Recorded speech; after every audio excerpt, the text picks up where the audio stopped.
everyone, I'm Mariel Fernandez, 20 years old, and now I promote our country, the Philippines.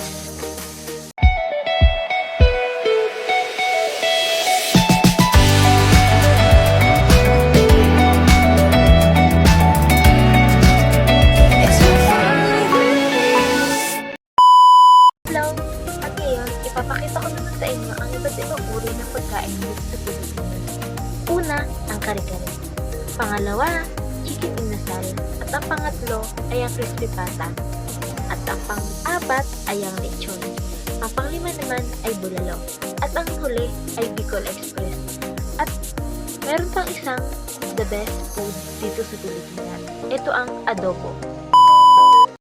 Chicken adobo is a popular Filipino dish and cooking process in Philippine cuisine. At ngayon, dumako naman tayo sa isa sa mga tourist spot dito sa Pilipinas. Ito ang Boracay. Boracay is the one of the top island here in Philippines. And Boracay is the most iconic island here in Philippines.